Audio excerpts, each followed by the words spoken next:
Unacademy. Let's crack it. नमस्कार दोस्तों, pathfinder पर आप सभी का स्वागत है। मेरा नाम निधि है। दोस्तों, आज हम फंडामेंटल राइट्स में अगला सेशन करने वाले हैं, जिसमें हम राइट टू इक्वालिटी के जो आर्टिकल्स हैं, आर्टिकल 17 और आर्टिकल 18 पढ़ेंगे। इससे पहले के आर्टिकल्स हम ऑलरेडी डिस्कस कर चुके हैं। अगर आपने वो सेशन नहीं देखे तो I would request you to go and check those sessions, ताकि आपकी फंडामेंटल राइट्स के कॉन्सेप्ट और अच्छे से क्लियर होते हुए चले।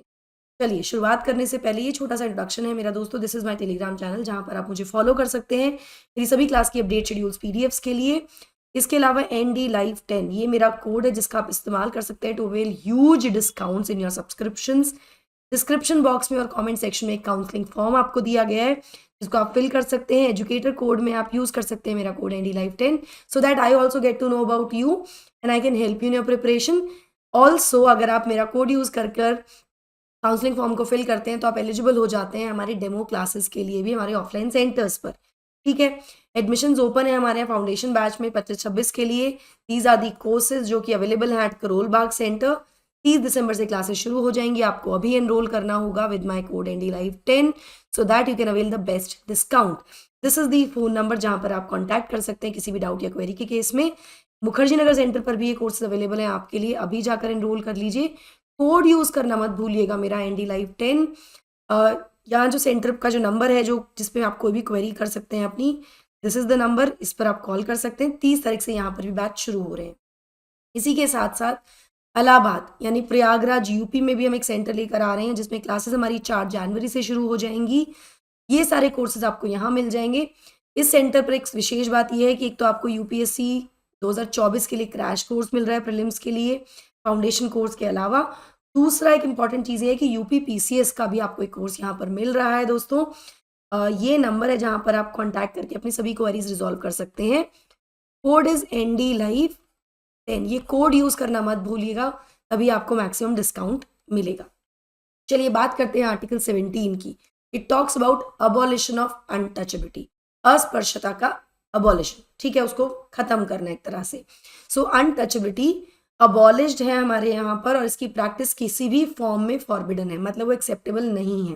ठीक है, छुआछूत नॉट इन लिटरल सेंस। ठीक है, जो इन्फोर्समेंट है किसी भी तरह की डिसेबिलिटी का जो कि अनटचेबिलिटी से आ रही है, वो एक पनिशेबल ऑफेंस होगा in accordance with the law.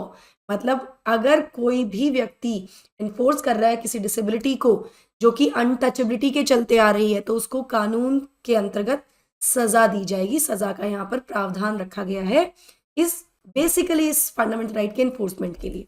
ठीक है, अनटचेबिलिटी एक प्रोहिबिटेड प्रैक्टिस है, बिल्कुल निषेध है, ये प्रतिबंधित है, और जो भी इसको प्रैक्टिस करते हैं उसको लीगल रेमिफिकेशंस झेलने पड़ेंगे। मतलब उसको सजा मिल सकती है, उसको सजा दी जा सकती है according to the untouchability offences act of 1955,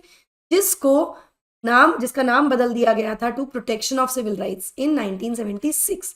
तो अभी अनटचेबिलिटी ऑफेंसेस एक्ट जो है उसका नाम बदल के रख दिया गया है protection of civil rights act. ठीक है, अनटचेबिलिटी पूरी तरह से फॉरबिडन है आर्टिकल 17 में, और ये किसी भी तरह से परमिटेड नहीं है। ठीक, नाउ अनटचेबिलिटी जो है उसको अबॉलिश तो करता है आर्टिकल 17, लेकिन क्या इसकी व्याख्या यहाँ पर की गई है, क्या इसको डिफाइन किया गया है? तो मैं आपको बता दूं कि अनटचेबिलिटी, अस्पर्शता को कहीं भी हमारे संविधान में डिफाइन नहीं किया गया है। अनटचेबिलिटी का क्या मतलब हुआ, ये डेफिनेशन हमारे कॉन्स्टिट्यूशन में नहीं है। इसीलिए मैसूर हाई कोर्ट ने इंटरप्रिटेशन दिया है सब्जेक्ट में और कहा है कि आर्टिकल 17 का मतलब अनटचेबिलिटी नॉट इन लिटरल और ग्रामेटिकल सेंस, मतलब लिटरल मीनिंग नहीं है, छुआछूत नहीं है, किसी को छुएंगे नहीं, वो अनटचेबिलिटी नहीं है। It actually implies the practice as it has developed historically in the country. जो हिस्टोरिकली ऐतिहासिक रूप से जो भेदभाव किया जाता है या छुआछूत की जो प्रैक्टिस है, ये वहां से आई है। It is not literal. ठीक है, ऑलराइट। इसके अलावा आर्टिकल 17 वेरी वेरी इंपॉर्टेंट, ये एक लौता आर्टिकल है जो एब्सोल्यूट नेचर का है among all the fundamental rights जो हमारे संविधान में दी गई हैं, क्योंकि इस आर्टिकल का कोई भी एक्सेप्शन नहीं है। मतलब you will not find anybody getting a leverage here, किसी को भी एग्जाम नहीं किया गया है। अगर कोई भी अनटचेबिलिटी प्रैक्टिस करता है तो उसको सजा दी जाएगी। That is illegal to practise untouchability in any form, किसी भी फॉर्म में अनटचेबिलिटी को प्रैक्टिस करना इलीगल है। गैर कानूनी है, ठीक है। तो इसलिए एक एब्सोल्यूट राइट है ये। नाउ यहाँ पर कुछ पॉइंटर्स हैं जो अभी मैंने आपको बताया उससे संबंधित, जैसे प्रोटेक्शन ऑफ सिविल राइट्स जो एक्ट आया, जिसको इनैक्ट किया गया, इसका बेसिकली उद्देश्य क्या था? It was meant to enlarge the scope of this article, इस आर्टिकल के स्कोप को एनलार्ज करना, पनिशेबल ऑफेंस बनाना अनटचेबिलिटी की प्रैक्टिस को, ताकि इसको सही तरीके से इन्फोर्स किया जा सके। इसके अलावा जैसा कि मैंने आपको बताया कि टर्म अनटचेबिलिटी कहीं पर भी डिफाइन नहीं है हमारे संविधान में, ना ही हमारे संविधान में इसको डिफाइन किया गया है, ना ही सिविल राइट्स प्रोटेक्शन एक्ट में इसको डिफाइन किया गया। मतलब ये एक्ट भी अनटचेबिलिटी को डिफाइन नहीं करती है। तो जो मैसूर हाई कोर्ट ने इंटरप्रिटेशन दिया है वही इंटरप्रिटेशन मान्य है। इसके अलावा practice of untouchability can disqualify an individual to contest elections. अगर कोई व्यक्ति अनटचेबिलिटी प्रैक्टिस करता है तो वो इलेक्शन लड़ने से उसको डिबार किया जा सकता है, उसको डिस्क्वालीफाई किया जा सकता है। इसके अलावा अनटचेबिलिटी ऑफेंसेस एक्ट 1955, इसको रीनेम किया गया था प्रोटेक्शन ऑफ सिविल राइट्स 1955, और ये किया गया था 1976 में। इसके अलावा एक और एक्ट है जो इसी के संबंध में है, which is the schedule caste and tribe prevention of atrocities act 1989। तो ये हुआ आर्टिकल 17 और उसके बारे में थोड़ा सा एक्सप्लेनेशन आप लोगों के लिए। Let's talk about article 18 now, which talks about the abolition of titles. किसी को भी टाइटल नहीं दिए जाएंगे, अबॉलिश कर दिया जाएगा टाइटल, ठीक है। टाइटल्स नहीं होंगे, किसी कोई भी टाइटल नहीं ले सकता, मतलब नो टाइटल, कोई भी टाइटल नॉट बीइंग मिलिट्री और एकेडमिक डिस्टिंक्शन, मतलब जो मिलिट्री के जो रैंक्स होते हैं या आपने एकेडमिकली जो डिग्रीज अटेन की हैं वो, उनको छोड़कर कोई भी टाइटल राज्य के द्वारा कन्फर नहीं किया जा सकता किसी व्यक्ति के ऊपर, कोई भी टाइटल नहीं दिया जाएगा। जैसे हिस्टोरिकली होता था ना, राजा साहब, नवाब साहब, राय बहादुर, इस तरह के टाइटल स्टेट नहीं देगा किसी को भी, ठीक है। लेकिन यहाँ पर मैं आपको बता दूं, एकेडमिक डिस्टिंक्शंस और मिलिट्री के जो रैंक्स हैं उसको इससे एक्सक्लूड किया गया है, ठीक है। कोई भी नागरिक जो भारत का नागरिक है वो एक्सेप्ट नहीं करेगा कोई title from any foreign state. Foreign state से टाइटल एक्सेप्ट नहीं किए जा सकते except for the consent from the president. कोई भी व्यक्ति जो भारत का नागरिक नहीं भी है लेकिन वो भारत में किसी काम करता है अंडर द गवर्नमेंट, और he holds any office of profit और trust under the state, Bharat सरकार या राज्य सरकारों के अधीन किसी ऐसे पद पर है, वो भी एक्सेप्ट नहीं कर सकता किसी टाइटल को without the consent of the president, ठीक है। फॉरेन स्टेट से कोई टाइटल वो भी नहीं ले सकता, राष्ट्रपति की सहमति इस कंसेंट के बाद ही लिया जा सकता है।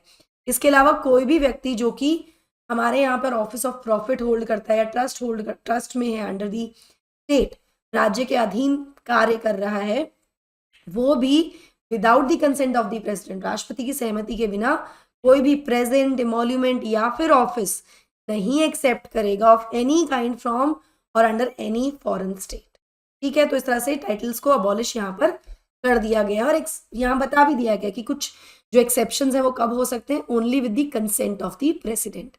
यहाँ पर मैं आपको बता दूं, कॉन्स्टिट्यूशन वैलिडिटी जो है हमारे नेशनल अवार्ड्स की, नेशनल अवार्ड दिए जाते हैं, जैसे भारत रत्न दिया जाता है, पद्म विभूषण, पद्मश्री, पद्म भूषण, ये जो नेशनल अवार्ड्स हैं ये संवैधानिक रूप से वैध घोषित किए गए हैं या इनकी संवैधानिकता को अपहेल्ड किया है ऑनरेबल सुप्रीम कोर्ट ने, और ये कहा गया है कि भाई ये जो अवार्ड्स हैं ये टाइटल्स की श्रेणी में नहीं होंगे, ये किसी व्यक्ति के कंट्रीब्यूशन के लिए उनको अवार्ड दिया गया है, रिवॉर्ड दिया गया है।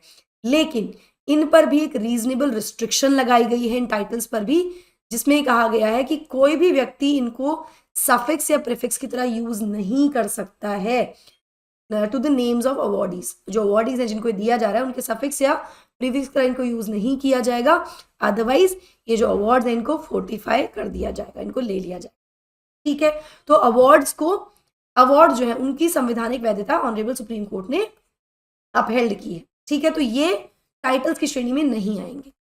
इसके अलावा मैं आपको बताऊं कि जो आर्टिकल 18 है इसका बेसिकली उद्देश्य क्या है, या जो भी हमने आर्टिकल्स अभी तक पढ़े हैं इंक्लूडिंग 14, 15, 16, 17 एंड आर्टिकल 18, ये सब किस एक बड़े अम्ब्रेला के अंडर आते हैं, under the umbrella of equality, right to equality, समानता को एक तरह से इंश्योर करने के लिए। तो बेसिकली इसका पर्पस भी यही है, to uphold equality for all individuals, सभी नागरिक समान होने चाहिए। जैसे होता क्या था, टाइटल जो होते थे ना वो किसी हेरिडिटरी डेजिग्नेशन से रिलेटेड होते थे, जैसे राय बहादुर, खान बहादुर, सवाई राय साहब, जमींदार एटसेट्रा, जो कि कॉलोनियल एरा में ब्रिटिश शासन के समय पर इनका इस्तेमाल किया जाता था, जिससे एक एक भेदभाव, इनइक्वल ट्रीटमेंट यहाँ पर नागरिकों को मिलता था, लोगों को मिलता था, जिसको अबॉलिशन करके इन टाइटल्स को खत्म कर दिया गया और समानता का एक तरह से कह सकते हैं, समानता स्टैब्लिश की गई है for all the citizens by our constitution. तो यहाँ पर हम ये देख सकते हैं कि जो भी कुछ राइट्स हमें मिली है ना, फंडामेंटल राइट्स, जैसे हम आगे ही पढ़ेंगे तो कहीं ना कहीं वो हमारे हिस्टोरिकल एक्सपीरियंसेस से, हमारे जो फाउंडर्स थे of the constitution, of forefathers थे, उन्होंने इनकॉर्पोरेट किया है विद देयर एक्सपीरियंसेस, जो उन्होंने उस समय एक्सपीरियंस किया ड्यूरिंग द ब्रिटिश रूल। ठीक है, so with this we come to an end to equality, right to equality. कल will start with right to freedom, उसमें भी सारे आर्टिकल्स को हम इंडिविजुअली करेंगे। आई होप आपको सेशंस अच्छे लग रहे हैं दोस्तों।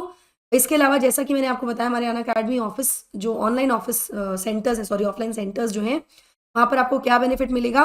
फ्री डेमो सेशन के बारे में मैं डिस्कस कर चुकी हूँ। आपको एक कोड यूज़ करना है काउंसलिंग फॉर्म में, आप फ्री डेमो क्लास ले सकते हैं। इसके अलावा आपको offline current affair classes, one on one mentorship, educator doubt solving sessions और फ्री मैगजीन और लाइब्रेरी एंड वाईफाई आपको यहाँ मिल जाएगा। So that will be all from my side guys. I hope you like the session. मुझे कमेंट सेक्शन में बताइए कोई और सेशन जो आप करना चाहते हैं स्टैटिक का, किसी और टॉपिक पर आप डिस्कस करना चाहते हैं, तो वो मुझे कमेंट सेक्शन में ज़रूर बताइएगा। That will be all from my side. Thank you so much, take care, bye bye, God bless you.